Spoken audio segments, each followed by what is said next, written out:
Assalamualaikum warahmatullahi wabarakatuh. Perkenalkan, kami dari kelompok yang beranggotakan Ramadana Diaksa, Sefri Yohanailo, Baranski, Ariel Ardiwindra, dan Roberto Satya Krishna. Pada kesempatan kali ini, kami akan mempresentasikan proyek kami yang berjudul Analisis Kontribusi Gejala Klinis terhadap tingkat risiko kematian pasien gagal jantung menggunakan regresi linear.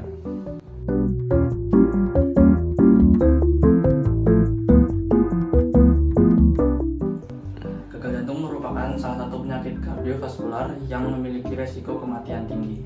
Gagal jantung ini terjadi ketika jantung tidak mampu memompa darah secara optimal. Resiko kematian pasien dipengaruhi oleh beberapa faktor klinis seperti usia, tekanan darah, diabetes, anemia, serum kreatinin, serum sodium, ejection fraction, hingga kebiasaan merokok. Melalui penelitian ini, kami ingin mengetahui gejala klinis mana yang memiliki kontribusi terbesar terhadap resiko kematian pasien gagal jantung menggunakan analisis data dan model regresi linear.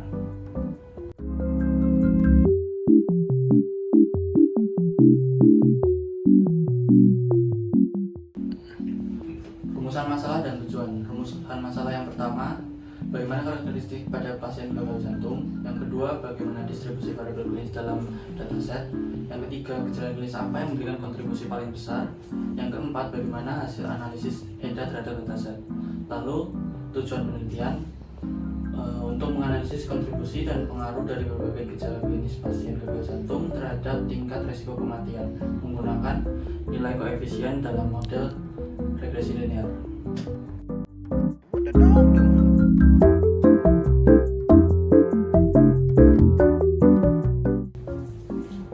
Tujuan pustaka ada dua, yang pertama regresi linear dan korelasi persen.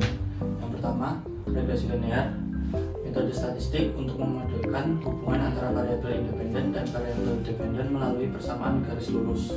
Lalu korelasi persen mengukur kekuatan dan arah hubungan linear antara dua variabel, digunakan untuk memilih variabel yang paling relevan terhadap target.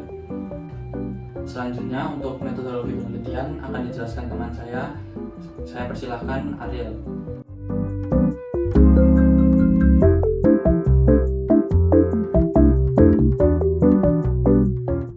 Nah, kemudian ada metodologi penelitian.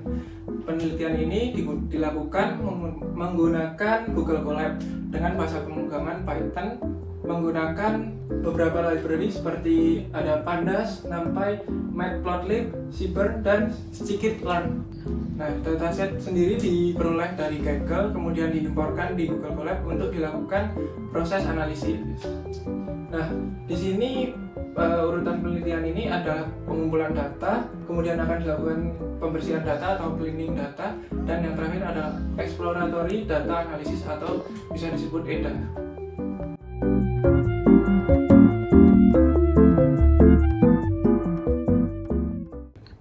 Nah, ini adalah gambaran dari dataset yang kami gunakan.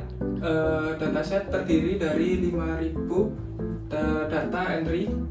Nah, kemudian di sini ada 13 variabel klinis. Bisa dilihat di sini adalah variabel dari dataset ini. Nah, setelah itu kami ternyata menemukan sejumlah 3.680 data yang duplikat. Kemudian data duplikat itu akan dihapus. Nah, kemudian setelah dihapus, kita akan mengecek missing value. Ada nggak sih data itu yang kosong atau nggak ada nilainya? Nah, ternyata di sini missing value 0, jadi nggak ada data yang kosong.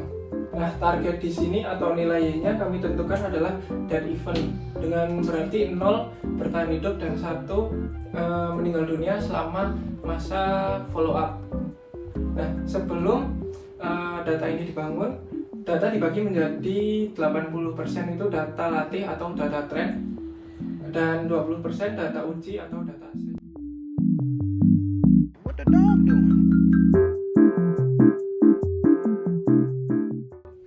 Kemudian ada EDA distribusi data dan outlier.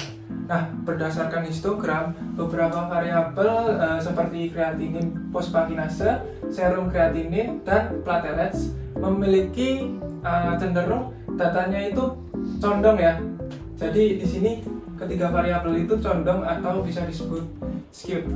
Nah, kemudian pada box plot ditemukan beberapa outlier yang cukup signifikan ya pada ketiga variabel tersebut. Di sini bisa dilihat outliernya cukup banyak terhadap tiga variabel tersebut. Namun pada data medis, outlier itu masih bisa dianggap wajar karena bisa untuk mempresentasikan data pasien yang beragam dan bermacam-macam dan cenderung datanya itu ekstrim. Selanjutnya saya persilahkan kepada teman saya, Sevri, untuk menjelaskan hasil analisis data yang telah dilakukan.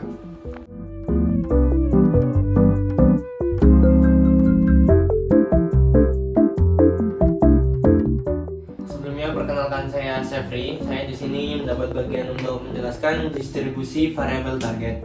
Nah, pada data di sini terdapat 203 pasien yang bertahan hidup dan 97% pasien yang meninggal. Artinya 67,7% pasien berhasil bertahan hidup selama masa pengamatan. Juga bisa diartikan, bisa dilihat juga pasien yang bertahan hidup lebih banyak daripada pasien yang meninggal dunia. Artinya data targetnya tidak seimbang atau imbalance.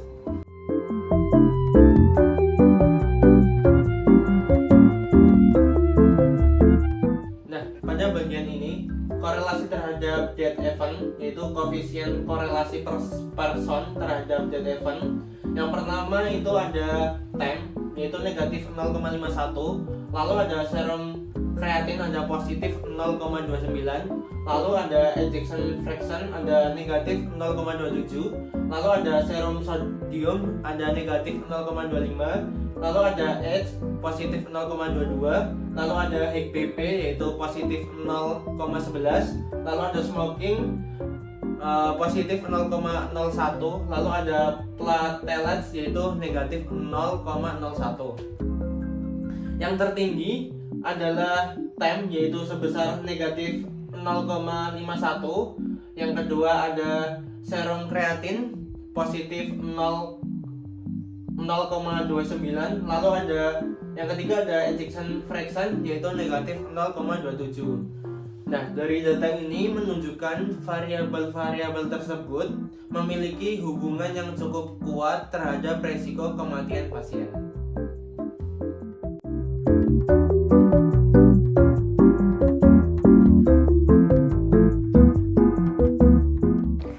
Nah, pada pemilihan variabel X dan Y untuk membangun model yang lebih sederhana dan mudah diinterpretasikan, dipilihlah 5 variabel terbesar absolut terhadap death event. Yang pertama ada variabel time dengan nilai korelasi negatif 0,51. Yang kedua ada serum kreatinin dengan nilai korelasi positif 0,29. Yang ketiga ada ejection fraction dengan nilai korelasi negatif 0,27. Lalu ada serum sodium dengan nilai korelasi negatif 0,25, lalu ada H dengan nilai korelasi positif 0,22. Sedangkan untuk target atau variabel Y yang digunakan adalah death event-nya.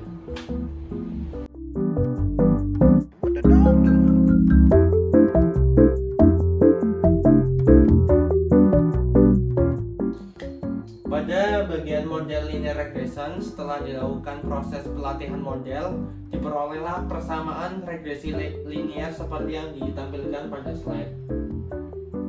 Dari seluruh variabel yang digunakan, serum kreatin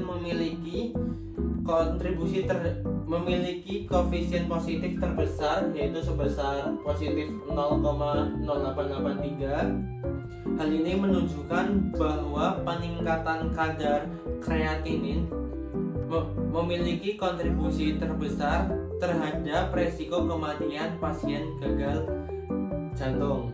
Sementara itu variabel time, ejection fraction, dan serum sodium memiliki koefisien negatif yang menunjukkan hubungan penurunan resiko. Selanjutnya, presentasi selanjutnya akan dibawakan oleh teman saya yaitu Krishna. Saya persilakan.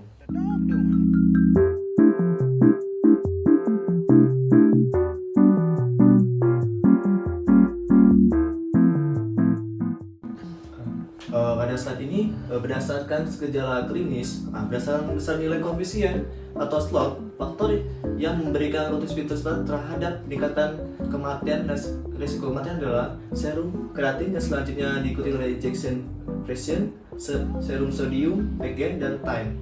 Hasil ini menunjukkan bahwa fungsi ginjal dan kemampuan pompa jantung merupakan indikator yang sangat penting untuk pemantauan pasien gagal jantung.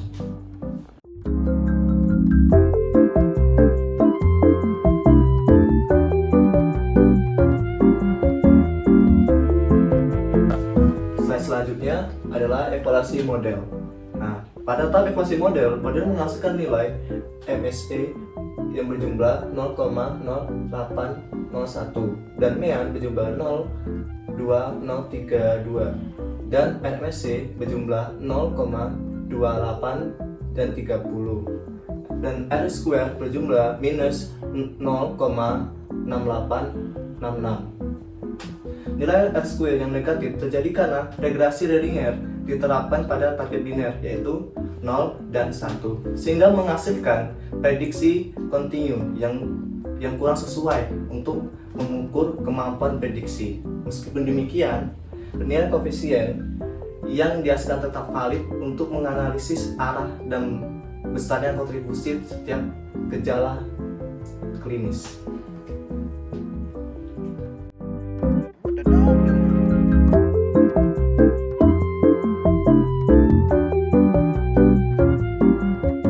Selanjutnya, kesimpulan dan saran. Berdasarkan hasil penelitian yang kami lakukan, dapat disimpulkan bahwa dataset yang digunakan sudah bersih karena tidak memiliki phishing value dan data duplikat. Duplik yang telah kami hapus. Analisis yang menggunakan regresi linear berhasil menunjukkan kontribusi relatif dari setiap gejala klinis terhadap risiko kematian pasien gagal jantung. Variabel yang paling dominan adalah serum kreatin dengan koefisien sebesar 0,0883 diikuti oleh injection fraction. Demikian presentasi yang dapat kami sampaikan. Kurang lebihnya kami mohon maaf. Wassalamualaikum warahmatullahi wabarakatuh.